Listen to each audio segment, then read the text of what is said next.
Hello, I'm David Korevaar, and I'd like to share some of my thoughts on articulations in Bach's Partitas. In teaching and playing and listening to the music of Bach, I've been struck over the years that the two most prevalent ideas in articulating on the piano are either to play everything separated, or even staccato,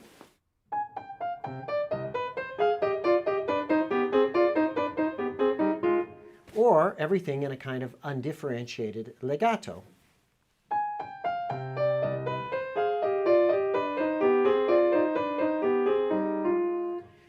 You can find examples on recordings that show either of these styles to a fault. Because the partitas were written for harpsichord, it was said by many that there was no real legato. There's certainly plenty of harpsichordists today who've disproved that myth. The instruments are capable of beautiful sustain when treated appropriately. I was particularly inspired by my colleague here at the University of Colorado, Elizabeth Farr, when she got her new lute harpsichord about a year ago, and she let me come in and play on it.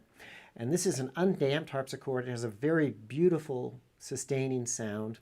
And when you play on it, it's like playing on a piano without being able to ever clear the pedal, in fact. It's absolutely an amazing experience. And to realize that Bach had an instrument like this and was interested in this kind of sustain fascinates me. An important place to look to understand how Bach might have understood articulation is string playing. There are plenty of sources from the 18th century that make it clear that violinists used bowings as a way of showing musical character, with different bowing choices for different types of pieces. There are a few places in Bach's keyboard works, even in the partitas, where Bach indicates articulations. Here's a passage from the Allemande of the second partita, where he does briefly show slurs.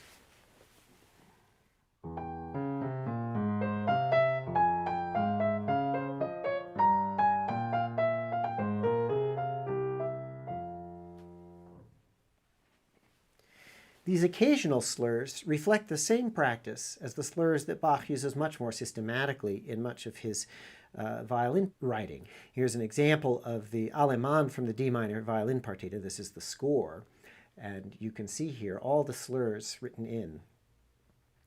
So in an essentially expressive piece like an Allemande, the opportunities to group notes in twos, threes, or fours are many, and easy enough to discern from the musical figures. As an example, I'll play the first part of the Allemande from the first partita.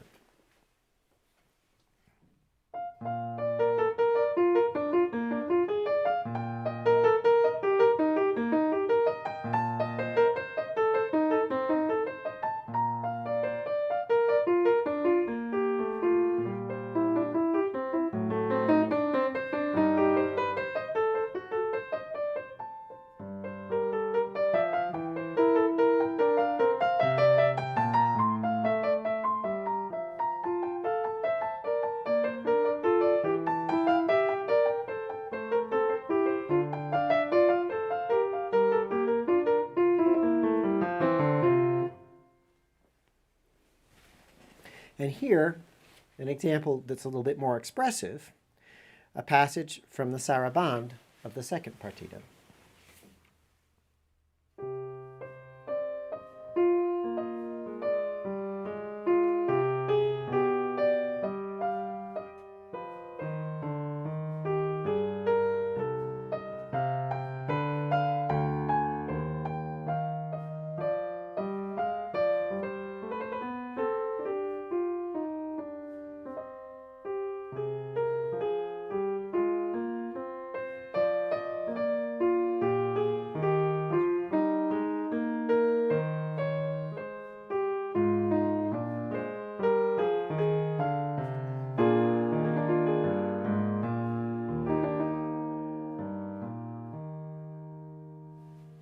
These slow examples are easy enough to justify.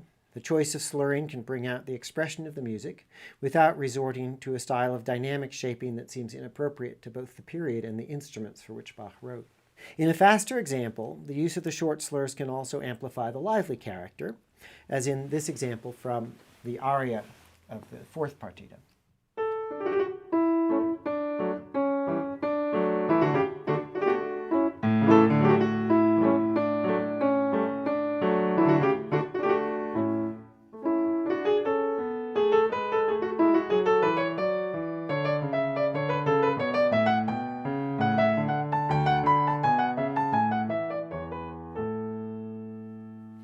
So articulation ends up being one of the wonderful ways that we can establish the character in this music and really make it communicate to the listener.